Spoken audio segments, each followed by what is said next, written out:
Yeah. Okay. Okay. So, welcome to the channel. I'm pretty happy and excited to have you over here. I have seen your resume and it's impressive. I think that you have done a lot of things, and the books that you have over there are they look really, really well. They look really nice. So we could start maybe by asking you, Greg.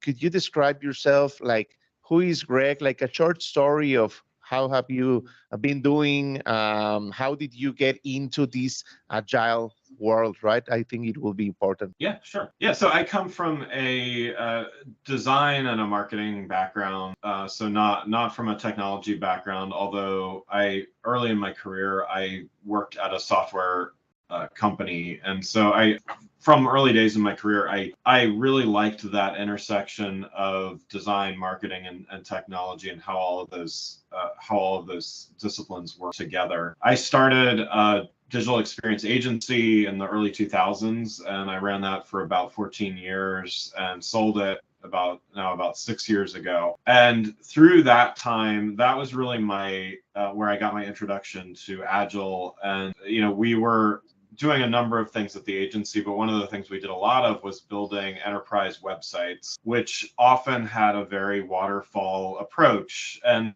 so I just, not coming from a software engineering background and not really being as exposed to Agile as some others might have been, I started just feeling like there has to be a better way to do some of this work, because we kept running into the same challenges. We were really good about process, and we really, we were a well-oiled machine in some ways, but in others we just kept running into the same roadblocks through no fault of our own. And so, I started exploring, well, what could we do better, differently, not only for building websites, but also for doing marketing and doing other types of work. And so, really kind of got involved and interested in Agile and Agile principles, some of the ways that could be applied. And so, after selling the agency, I'm now a consultant. I work with a lot of large companies on very large digital transformation or marketing technology initiatives. And I'm so glad that I had that desire to learn about Agile, because it's something that, I'm often working with engineering teams alongside them, but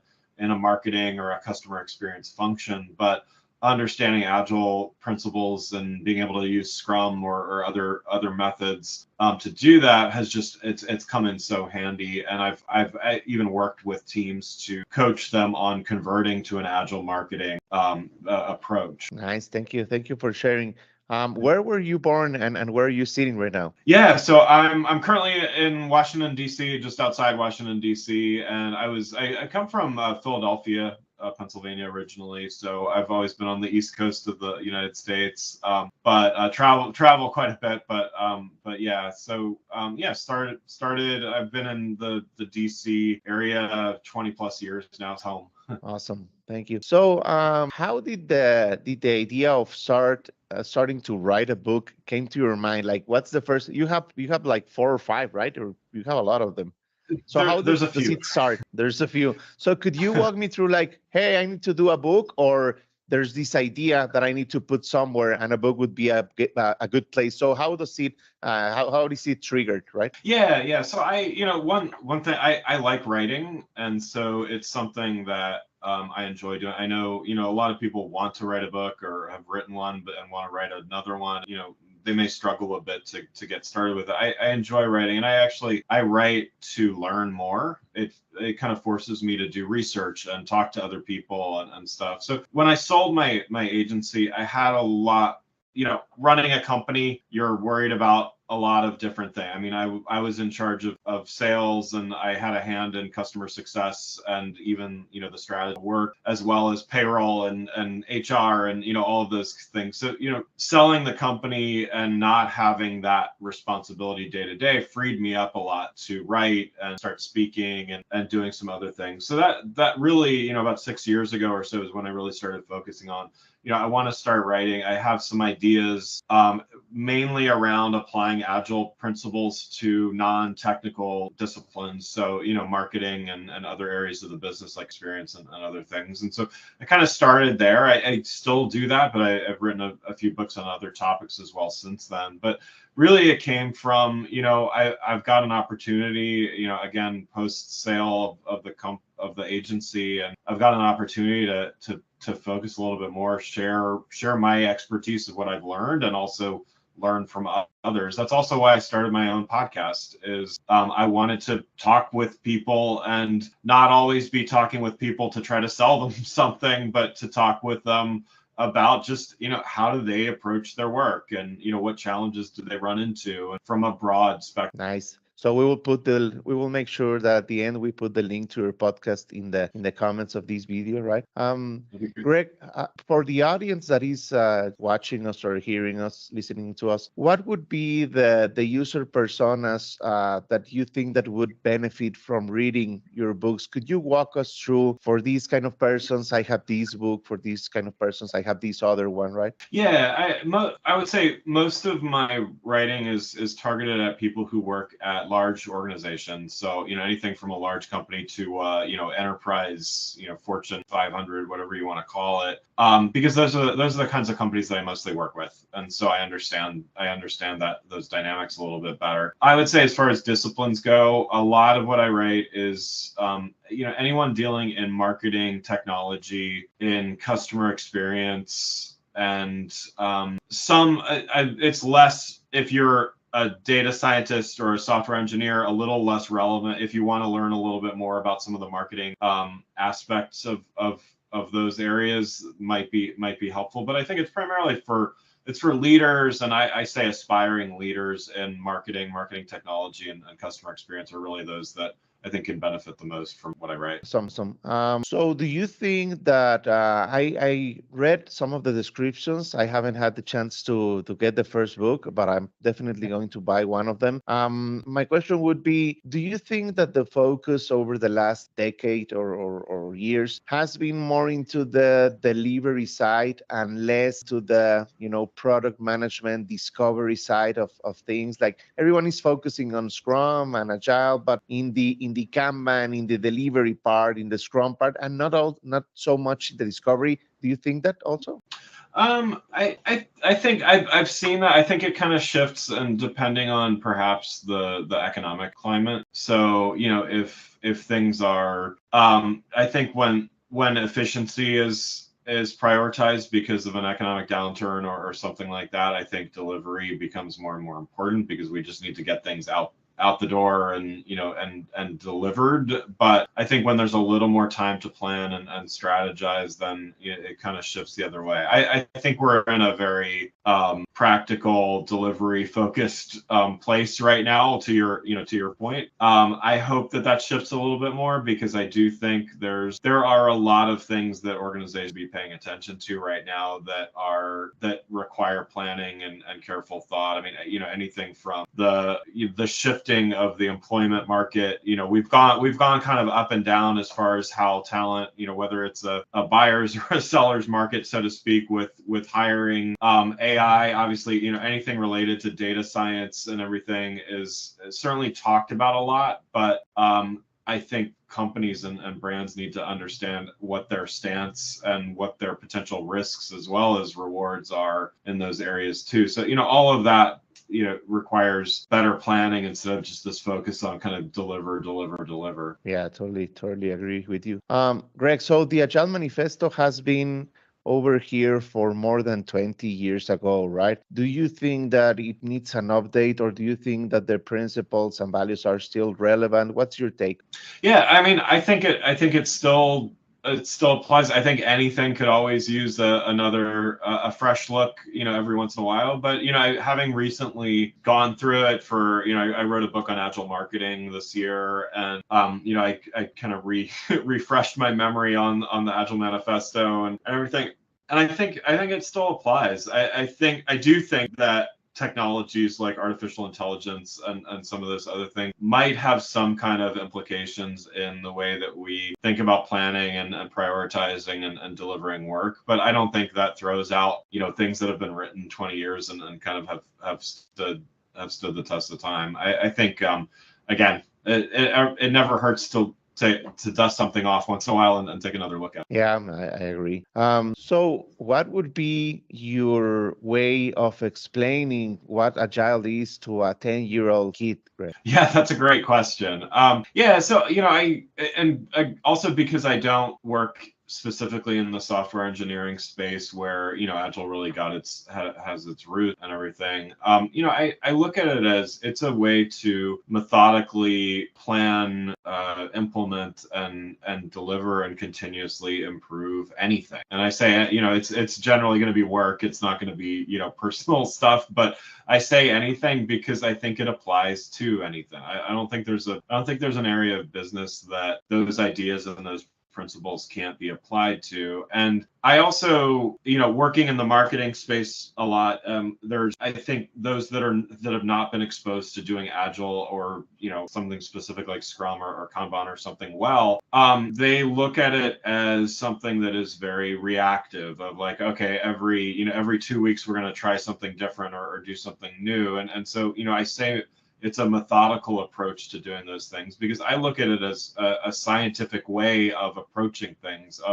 We are not going to look at the numbers from yesterday and change everything that we do. We're going to take a measured stance of, it might only be a 2-week sprint, but we're going to take those 2 weeks, understand what's going on, and then improve if and when the right factors are hit or missed or whatever the case may be. And so in a way, it's protection against, we have all this access to real-time or near real-time data, and we have, all of this information that is just flooding us. And there's a temptation to react or overreact to it too quickly. But to me, Agile both helps us have a cadence to improve over time, but also to take a step back and wait for results to get in for just a little bit.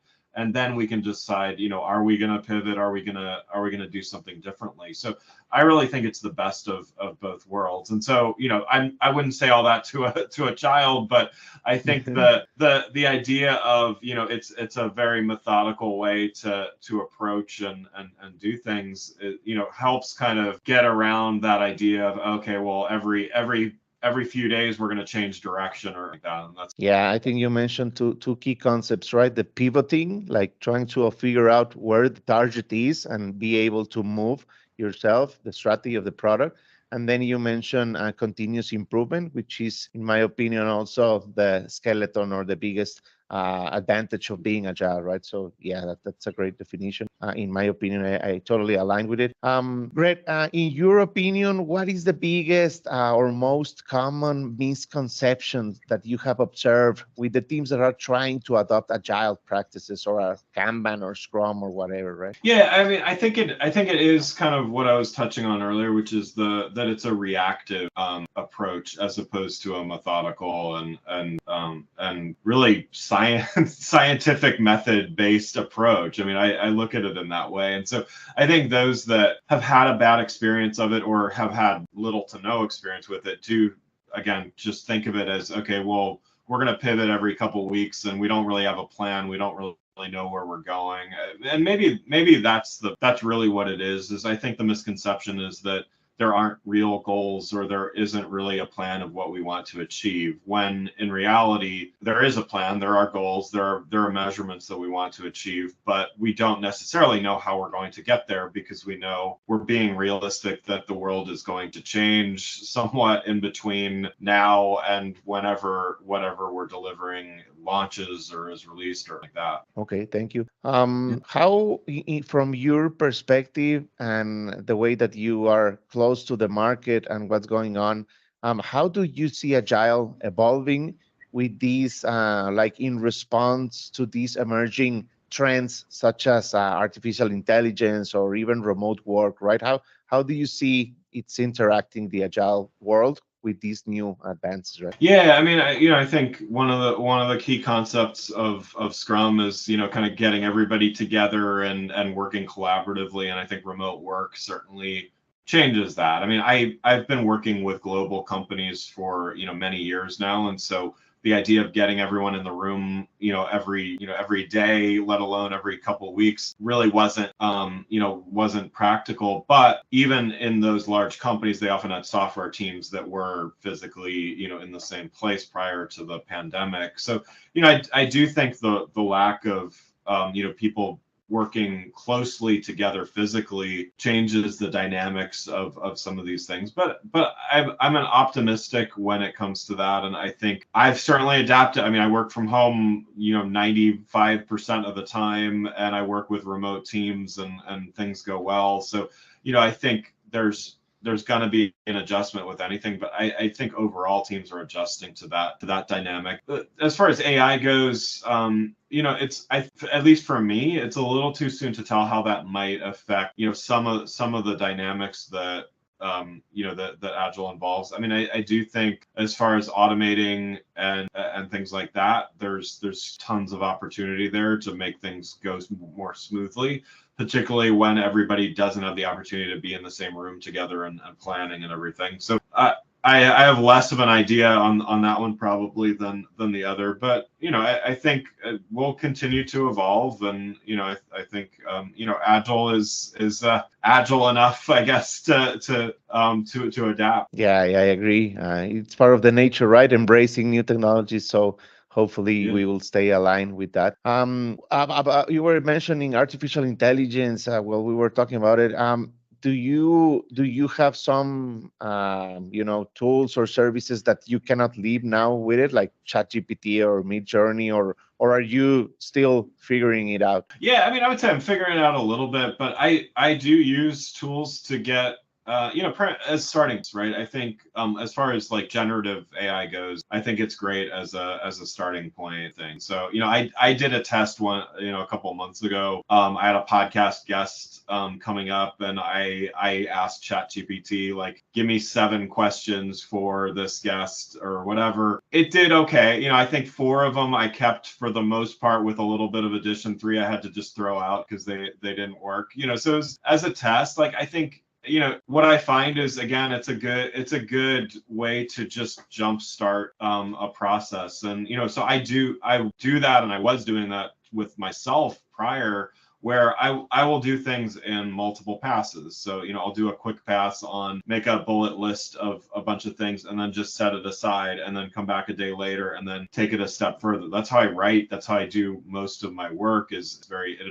iterative way. And so if ChatGPT or things like that can get that very first step in place for me, that I know is rough and is going to need work, but at least saves one of those cycles, that saves me a lot of time. It gives me some ideas. It gives me some perspectives that I might not have otherwise. So I look at it in that way. And then, I mean, other types of AI, I've either been using for customer, predictive analytics and workflow automation. Some of those things I've been using for a while. Customers.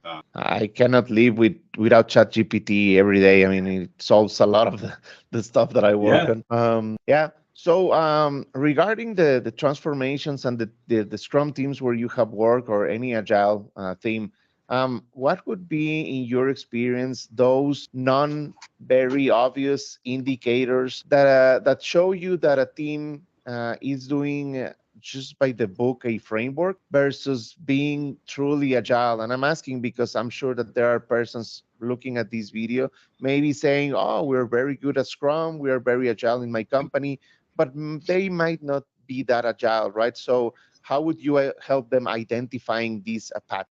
Yeah, I mean, I think there are where I've seen some struggles with teams where technically they were doing, let's say they were doing Scrum well, but in reality they weren't thriving and doing great work as a team. I think there's a point where you're so by the book, and you're checking all of the boxes of Scrum, like, did we do this? Did we do this? Was our stand up 15 minutes and no longer? Or all of those things. It's like you can do all of that and do all of it right, by the book, and yet struggle because where I've seen it go wrong is half of the team is doing that, and the other half is kind of rolling their eyes and saying, well, I don't know about this whole Scrum thing, and why do we have to do, why do we I needed a couple extra minutes to talk about my thing at the stand up and I got cut off, or whatever the case may be. And so it's this very, it's this very strict approach to Agile, when the name itself should give it away that, you need to apply it in a way that makes sense. And that doesn't mean, you throw everything out and you still call it Agile, but it does mean certain organizations, certain teams work in different ways. Or, to what you were asking earlier, remote teams, it may take longer to get through a stand-up with a remote team than all in the same room looking each other in the eyeballs. Like there's just little things that need to be changed. And I think everybody needs to recognize that Agile works really well when it's flexible enough to meet the demands of the team that's using it. And then they can thrive, and then they can set their own rituals, or maybe change a few of the requirements here or there. The principles to me still stand. There isn't an Agile principle that says you have to have a 15-minute stand-up meeting. That's an application of Agiles in Scrum, and it works really well when it works, but maybe 12 minutes or 18 minutes is better for some team over here, and that's fine too. Yeah, I'm totally in the same place as you. I agree. I think that probably if you asked this to me 5 years ago, I would say like, no, it has to be no more than 50 minutes or whatever. But as you advance in your career, you kind of try to be more flexible with the frameworks, and you try to put first the Agile Manifesto and then every single practice or framework, right? So that's something that at the beginning it's not so easy to see, but yeah. I think I agree. Yeah, I mean, I think that from my standpoint, I believe that it's important that you know the basics, though. So I wrote a course on Agile marketing for Associated National Advertisers here in the U.S., and I've written a couple of books on it. And I feel like it's very important to know what those rules, so to speak, are, so that you can then adapt them to your needs. So if you don't know what a stand-up is, or what a retrospective is, or all of these things, and you want to try to do Scrum, like you're not going to do very well, even if your implementation of Scrum is a little bit different than the norm. So I think it really is important to at least know what the rules are, so you can break them, versus just Agile without any rules is chaos. So I think there does need to be a balance there, and I do think an education on the best practice. It's just like project management, before the PMP certification, all that stuff. Like, it's important to know, if you're going to be a project manager, you should know the principles of project management. That doesn't mean you need to do everything that the PMP certification says you should do. It just means you kind of need to know this, because you should know the basics of your role, so that then you can adapt. Yeah, you will not be able to apply all what that book says in one lifetime, right? So maybe Right. just as safe, right? I would like to know your opinion about safe. Well, first let's go with what do you think about safe? Yeah, I mean, to be honest, I have less familiarity with that than other, certainly than Scrum, and so I've heard a lot of negatives about it from those that are more into it, and yet I see on the surface, I see the need for it in a large organization. So I've got to say, I haven't seen anyone using it that has been just very vocally positive about it, and yet I feel like perhaps it's just it needs some more it needs a little more implementation and stuff like that, and I'm sure it will improve over time, and I'm sure there's plenty of organizations using it well and everything like that. I personally haven't run into that as much. Yeah, well, I have, and I agree with your first impression about the framework. It's very big. I actually took, like you mentioned, right? You cannot break the rule if you don't know the rule, Chuhari, right? The concept. Yeah, So yeah. I actually went into all the safe certifications. There are like 6 of them, even the SPC, the consulting one. and it's hard. Too much information, in my opinion. But it does have some, good applications of or practices around, product discovery, about agile principles. But yeah, it's very dense. It's too much, right? In my opinion, right? But yeah, Yeah. I think that the best use case for safe, in my opinion, is companies that are willing to be agile, but they are so big and they are a little afraid of just giving up the whole stuff. So they go with safe as a first step, and maybe they evolved into something else. That's my opinion, right? Yeah, I mean, I did work with this was like a Fortune 100 that they were safe as as an enterprise, and then, like the engineering and other teams used Scrum day to day. So it was kind of this hybrid model. And I mean, that did seem to work. I wasn't really involved in the safe part of it. I was more on the Scrum teams that were delivering work. But again, yeah, I haven't heard a lot of glowing reviews of it, but we'll see. Yeah. Okay. So in my experience, I've had a lot of challenges when I join a customer or a company, and I'm trying to apply the agile principles, and then there are some persons, some teams that are saying, well, why would I care of what you're saying, Hector? If I have been doing this for the last 10 years, I don't care about Scrum or Agile. I'm doing it right because we're top of the industry. We're a Fortune 50 company. What are some strategies or some advice that you can give to all the Scrum Masters and coaches that are over there struggling with persons that do not believe in Agile? How would you approach them? Yeah. I mean, this is something that I certainly I've coached teams on, whether they had just started or some starting from scratch using Scrum. And I think the first rule I would say is, it's possible to be too vocal about how great Agile is and Scrum and everything like that, and kind of turn people off from it. So I think the best proof, in my opinion, is to just, the results speak for themselves. And so that's not always possible. If someone they're already part of a team and they need to kind of adopt it quickly, you can't just wait, and you can't just step back and wait and see and stuff like that. But if you're working with a team and there's another team that's about to adopt Agile or Scrum, and again, I think the best approach would be let the team that's doing Scrum be successful and see how quickly they're able to get work done, or how smoothly things go, or whatever, and then they're you kind of win over their opinion. If they're already on a team and it's just Agile is kind of being put on them already, I think this is where also going back to being flexible comes into play. Is maybe there's something that can slowly be rolled out, or it's not always 100%. One day we're waterfall and the next day we're Scrum. So maybe there are things to incrementally kind of ease them into a more agile way of doing things, and then slowly they kind of learn, oh wow, okay, well, it's different, it's not the way I've been doing it for the last 10-20 years or whatever, but there are some benefits here, but it's not kind of all forced on them at once. Yeah, absolutely. Thank you. Greg, what do you think about, well, to give a little context, we have seen how the Scrum Guide has been evolving, right? It's less prescriptive, and it's more open and more, I could say, flexible or open to, new practices every single version.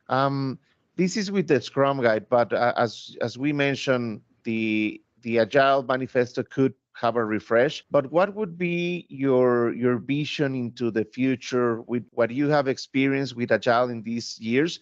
What would be the vision? Where do you think that we're going to Agile? Do you think that we're going to have new frameworks, or I don't know, maybe one of them will disappear, or we will have new ones, new ways of scaling? What do you think about the future of Agile? Yeah, I mean, I do think that there needs to be better ways of multiple teams working with one another in whether it's Scrum or, and I think that is the vision for SAFE, I think, is to be able to tie all of these teams together. But, in my experience, that's Scrum works well. And, when you have a great, well-functioning team, it works well. I don't have immediate ideas on how that could improve, but I do see there being issues where, 3 different teams working in 3 different sprint cycles and all those kinds of things. There needs to be some better coordination there, or some better frameworks to be able to do that. And also just, as Agile gets applied to new disciplines, I think, when we talk about accounting or HR or operations and on all of these other areas, I think marketing, for better or worse, is an easier one to apply Scrum to. But some other areas, I think they're ripe for, adopting it. And yet I don't know that Scrum specifically applies to accounting in the same way as it does to engineering, or maybe even marketing campaigns and things like that. And so I do think there's going to need to be some thought about that. You mentioned that in your experience, you have been able to apply these principles to marketing, right? Yeah. Could you elaborate a little on that? How maybe there's some persons over there looking at us and they are from marketing and they're like, how could Agile benefit my department? Yeah, definitely. Yeah. So, I think marketing does very well with something like Scrum applied to it. I think we're, from a marketing perspective, it's similar enough to the way that software was planned, as far as a very waterfall approach. You would come up with a 12-month marketing plan, and in those 12 months you would execute, several campaigns, and you have this all lined up, day by day, month by month, and everything like that. And what we're seeing now in the marketing world, with access to to real-time analytics and just the wealth of information that's possible, we can make better and smarter decisions and quicker changes that optimize, whether it's revenue or customer retention or other things like that, real revenue drivers. We can optimize those things if we look at things in smaller cycles than a month or a quarter, or God forbid, a year. And so that Agile, Scrum, sprint-based approach applies really well to a marketing campaign type approach. And so, I've done that very successfully. I've coached some teams to convert over to that and really start doing that. There are some differences, obviously, between marketing and software engineering, but I think those can be overcome simply by using common sense on, how you apply things like sprints and retrospectives and everything like that. And, when you stop getting into this idea of, we're just going to set a campaign for 12 months and not make any changes to it, that just doesn't work. I mean, if you did that at the beginning of 2020, you had an annual marketing plan, like your campaigns were going to change due to the pandemic, whether you wanted them to or not. And so being able to think in these shorter cycles, again, it has the same benefits for marketing that it did for software. Got you. Yeah, I mean, it makes a lot of sense. Okay. Greg, what do you consider to be the biggest success in your experience in your career? Is it your books? Is it certain transformation that you did from some customer, or what do you think that it's the best thing there? Yeah, I mean, no, it's a good question. I mean, I think I pride myself on being agile in my own career, and so I've been able to be nimble enough and just I right now I do a number of things. I am a consultant. That's most of what I do on a day-to-day basis. But being able to write, being able to travel and speak and do training and workshops and all of the different things that I do, it keeps me nimble. It keeps me learning the best and from the best and the brightest minds in the industry. And so and I've done a few different things along those lines. I've built websites, I've run marketing campaigns, I've worked on customer experience initiatives, I've worked on digital transformation, and for a lot of different industries. And so, for me, Agile is kind of a way of life, as much as it is something that I do for work. It's really just, I value being able to be flexible and nimble and continue to learn. Okay. I saw in your LinkedIn that you have multiple certifications.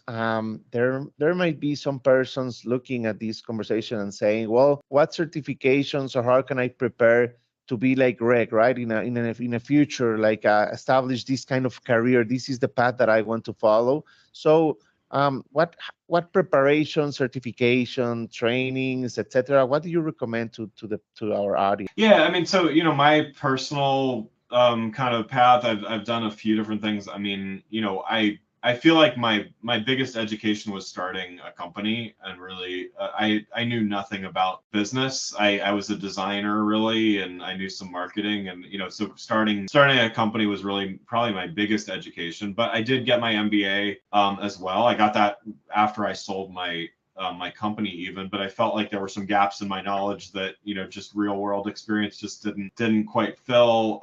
But yeah, I'm an Agile certified coach, and I think that having the Scrum background and Scrum Master background as well was really helpful. But I think the coaching, especially with what I do as an independent consultant, was really helpful to kind of understand the role of the coach and kind of the value that they can play. I got a Lean Six Sigma certification as well. I was curious about that and sort of what it entailed. It's a lot of statistics. I'll warn anyone that's interested in it, but it was very interesting to me from just almost as a comparison of how an agile approach versus Six Sigma.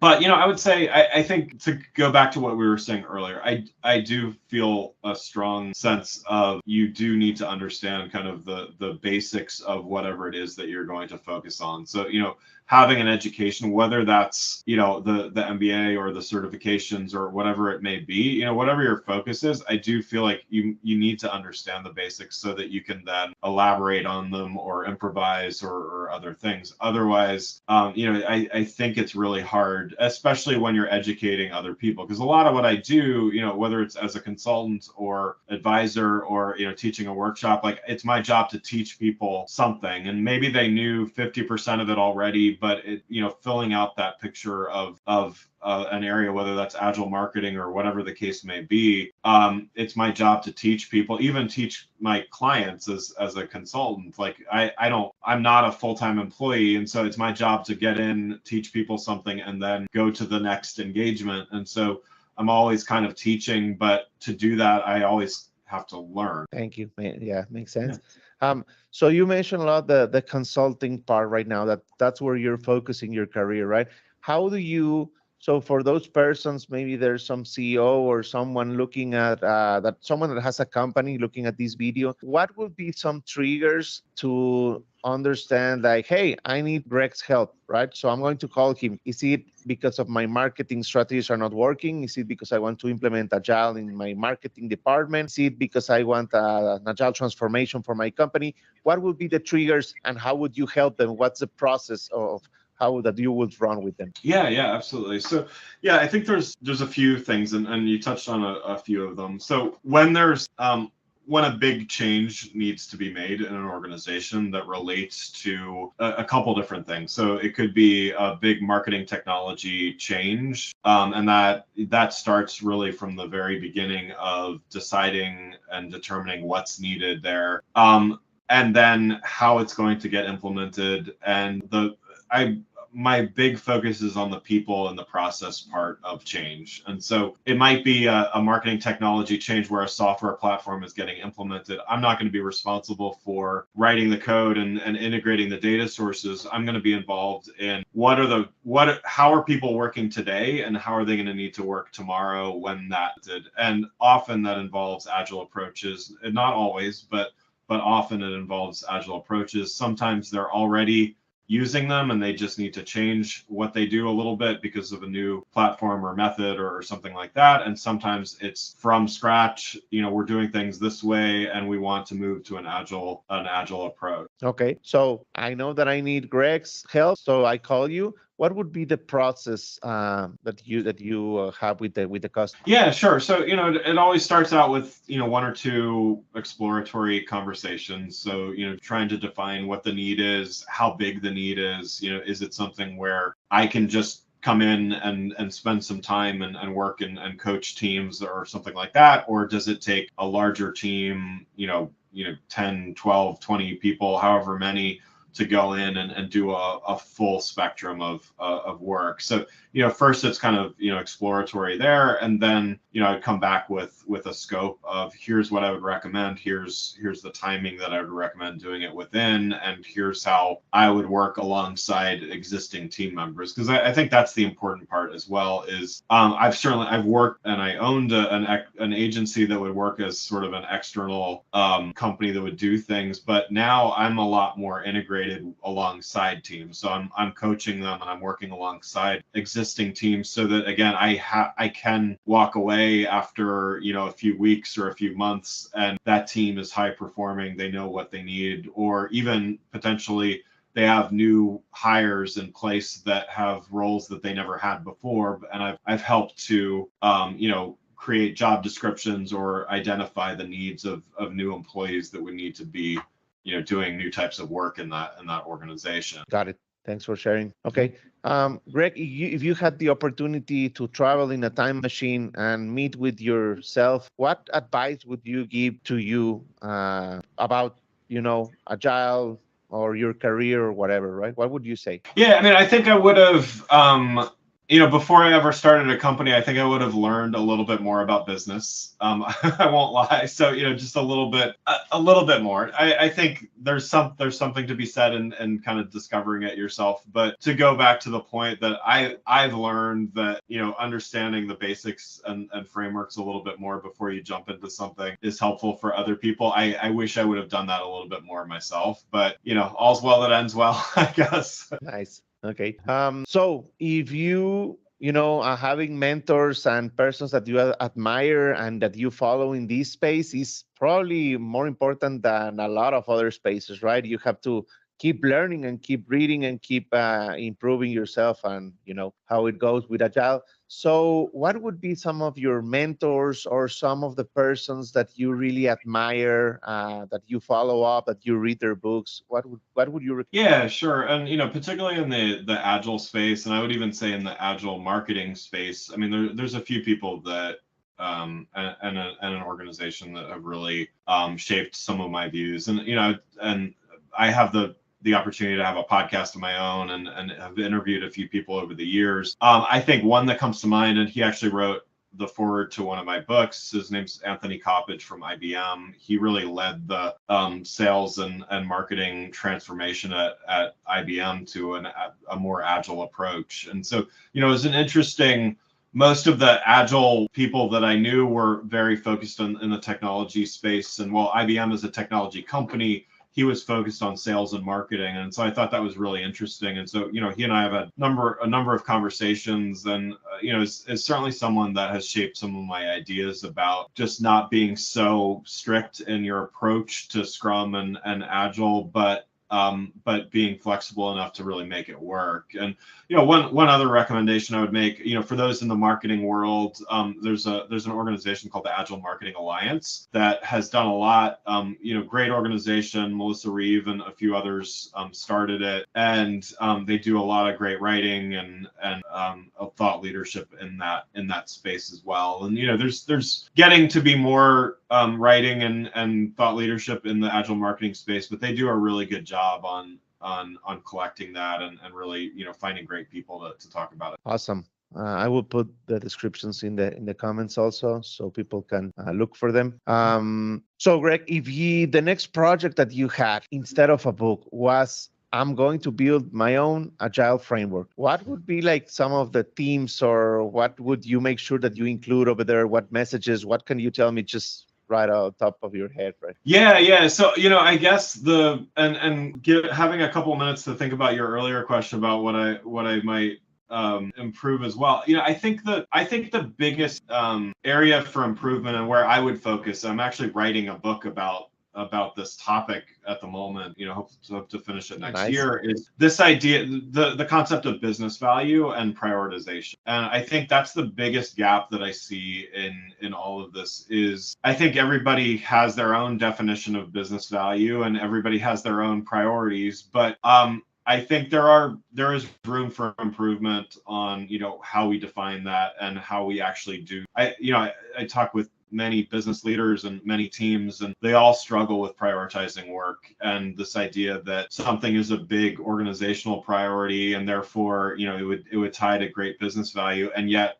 they have all this work that just needs to get out the door because somebody's waiting on it, and it's kind of tactical stuff, but it still needs to get done. And so, I see a lot of room for improvement there, and I think that's where I'd start with a new framework. Yeah, I agree with you that very much needed, at least with the teams where I have been. Probably I have collaborated with more than 20 or 30 product owners and product managers, and I think that role is very well misunderstood, right? I mean, instead of bringing business problems or issues with the business or ideas of how to improve, the product owners, at least where I have been, they just kind of bring the solution as if they were very like they could see the future, right? This is what we need to build, and that's it. Instead of being a little more humble, like, I don't know what needs to be built. I need to evaluate the business value, right? But I think that this will help a lot. So that's good of you in that topic. Yeah, I'm still trying to work through it. So we'll see how I try to solve it. But yeah, I think it needs to get solved, and I hope I can do that. That's awesome. Okay. Greg, what is the most challenging part that you have seen in the transformations or with the customers where you have collaborated with? What is the most challenging part of making the agile ways of working, get into the roots of each customer, each company? What would be the most challenging part? Yeah, I mean, I think it's, it can vary a bit, I guess, but, I do think it's the long term of, what happens when there's a big challenge or a big change, external type of change, so it's kind of, we tend to throw out our best practices when there's a sudden change or when there's a big change or something like that. And so I think I've seen teams struggle with that as far as just when things are going smoothly, they're moving, they're hitting their goals and everything like that. But when there's a big change, it's almost like they're not always sure what to do or how to compensate for that. And it's hard to keep. It's almost like there's two streams of work. There's the stuff that just has to get done no matter what, and then there's those high priority things that often shift. And in the large organizations that I usually work with, those big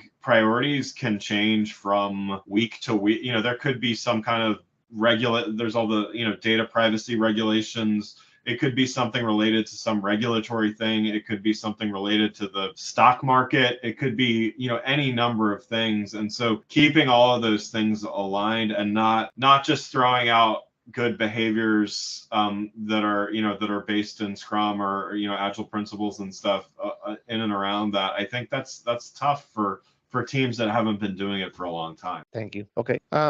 Greg, what is the agile principle that resonates more with your personal life, right? The one that you say, this I have been able to follow it or apply it in many places in my life, right? Yeah, I mean, I think I love the idea of team collaboration and just sort of the democracy of ideas, so to speak, in Agile. And even though I work as an independent consultant, often I don't work alone. I work with teams, and to me there is nothing as rewarding as working with a high performing team. And it's just when things go well, it just feels like magic is being produced. And I think I've been on plenty of teams that haven't been that way as well, but when it works, it really works well. And so that idea of collaboration and teams, self-forming teams and and things like that is really important to me as as somebody that often works independently. Got it. Okay. So how has I think you have mentioned it sometimes. We can get an idea, but I would like to get back to this point. How do you think that your agile coaching style has changed or has evolved since the first time that you started doing it, right?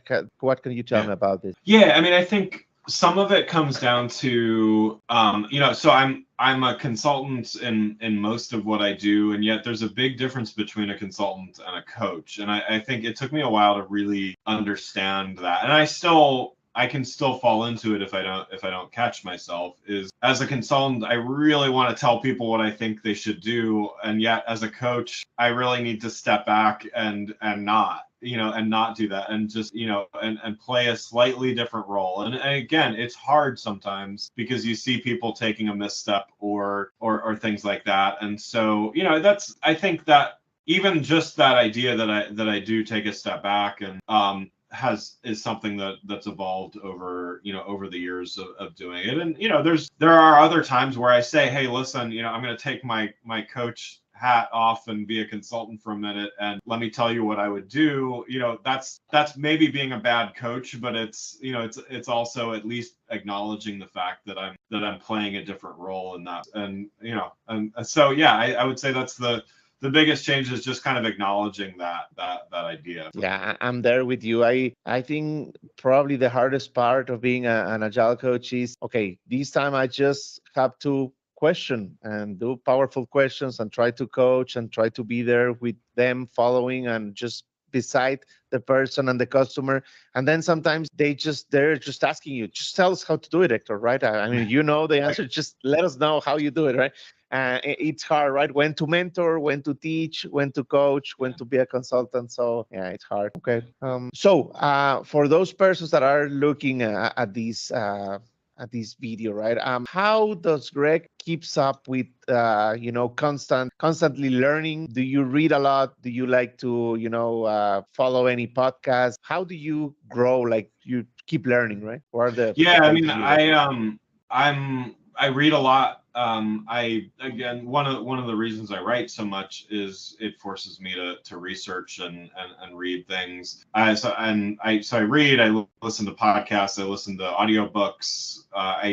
Whenever I'm not writing, I'm probably reading or listening or something like that. And and on a variety of topics. So it's not all just about agile or marketing, but I try to listen to related things that help me just kind of understand bigger business problems and how teams solve challenges and things like that. And so, yeah, just, it all, I think, I don't think I could be a good writer without reading a lot of other people's writing. And so, I believe that. I don't think I'm a great writer yet, but I'm hoping to be at some point. And I think I've gotten better through reading other people's work as well. Got it. So reading is the biggest place where you get your knowledge, right? Yeah. Okay. Greg, what is the most challenging transformation project where you have collaborated, and why was it hard? Right? Could you share that with the audience? Yeah, sure. So I mean, I can't name names, but it was for a large org in the consumer electronics space. And so I worked, and this was about a 12-month transformation project. And, I think that I ran into challenges that are similar to probably many listening here, which is there was a desire by leadership to accomplish something. There was resistance from the teams to make any types of changes. And yet the two were in direct conflict. The orders from the executives were going to force some big changes to happen. And so, working in there, it's certainly a challenge. We had some wins, in working with the teams. We had some struggles and continuing struggles with some of the team members and some of the teams, but it's one of those things where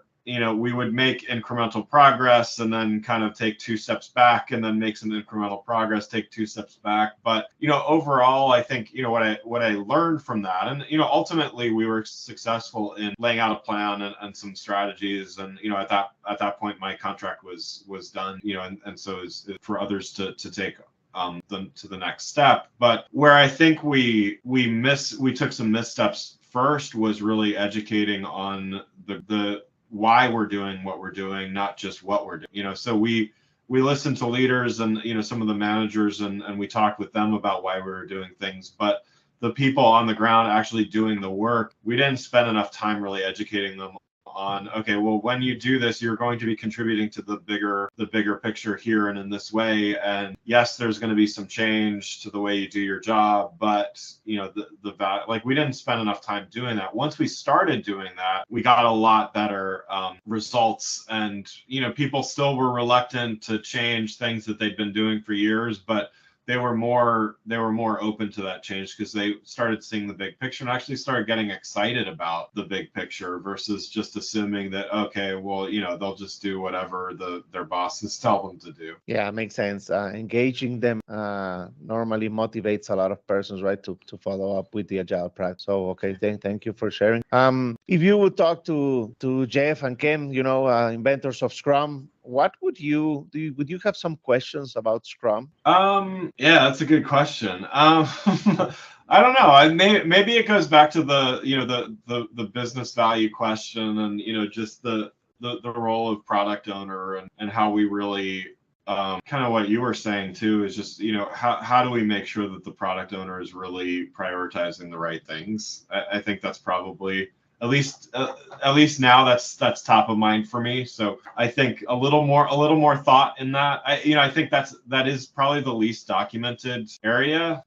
So the role of the product owner is well documented, but I think their rationale for choice is not very well documented. Yeah, makes sense. I totally agree that the discovery part, Scrum is based more on the delivery, and then the product and the discovery. Where do I have a meaning to discover, right? Something, right? Right, So, right. okay. So regarding this Scrum, at Scrum level, also I have a question. So what would be the event that you consider the most misunderstood? Yeah, that's a good one.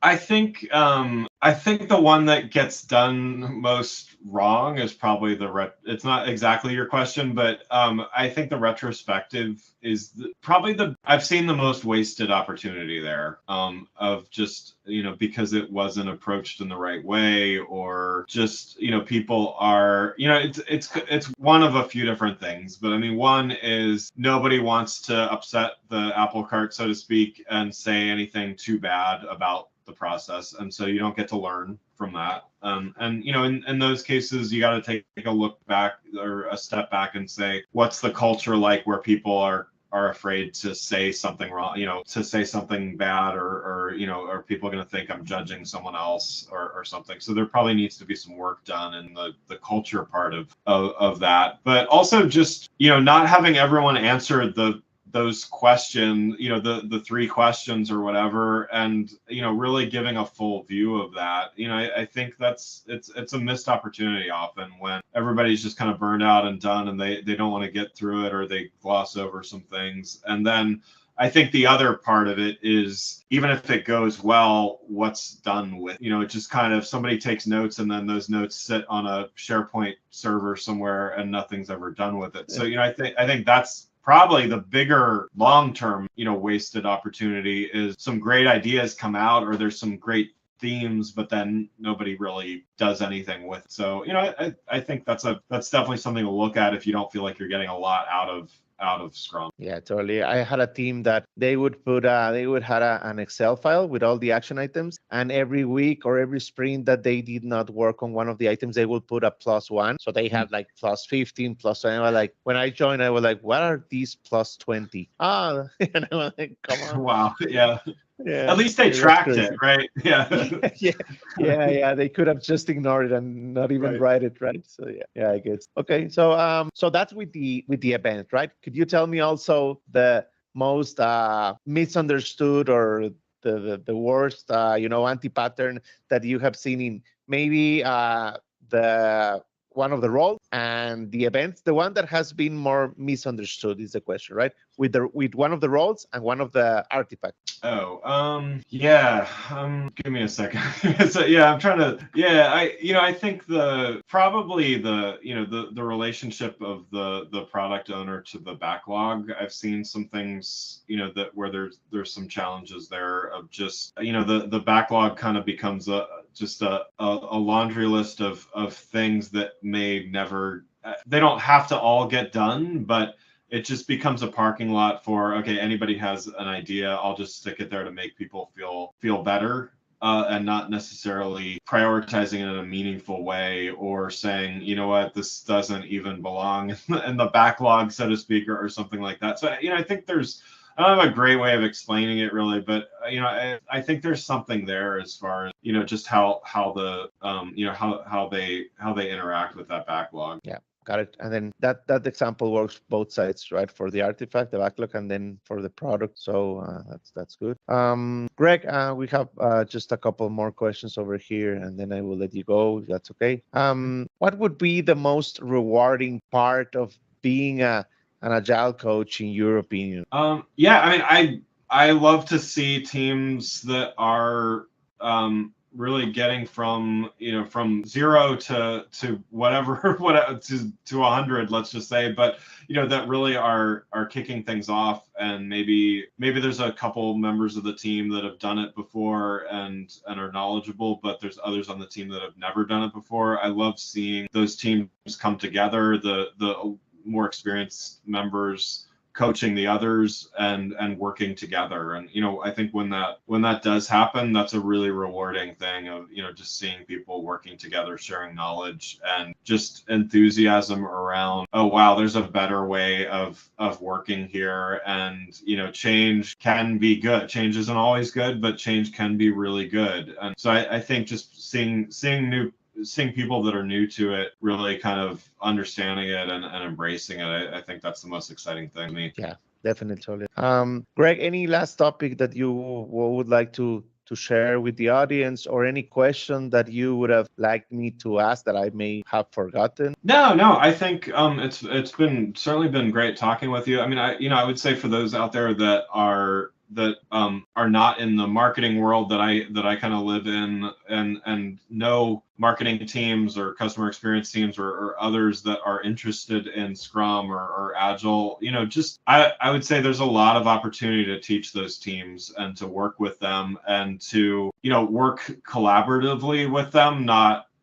I've also seen it where there's a bit of friction between an engineering team and a marketing team where there doesn't need to be. And so I think there's a lot of room for Agile to work across those different disciplines and make everybody's lives better and their work better and everything like that. So I would just encourage those out that, again, if you're on a data or a engineering team or something like that, to reach out to your peers in marketing and just see if they're interested in trying something new and working more collaboratively using Agile. It's like a good next step.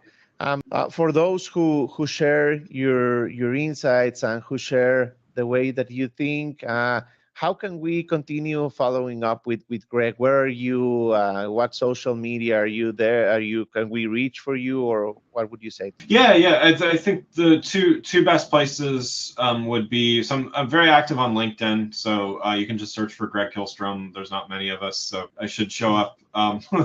There's probably another one somewhere in Sweden, but search for Greg Kihlström. I'd love to connect with people on LinkedIn. I have a website called at gregkihlstrom.com. You can find my podcast, my books and writing and stuff like that there as well. So I'd love to connect with you on that. And my podcast name is called the Agile Brand with Greg Kihlström. You can search for that on Spotify, Apple, others as well. Awesome. Thank you for that. And we will put the links in the comments of the video. And Greg, it has been a pleasure. I think it was a great conversation.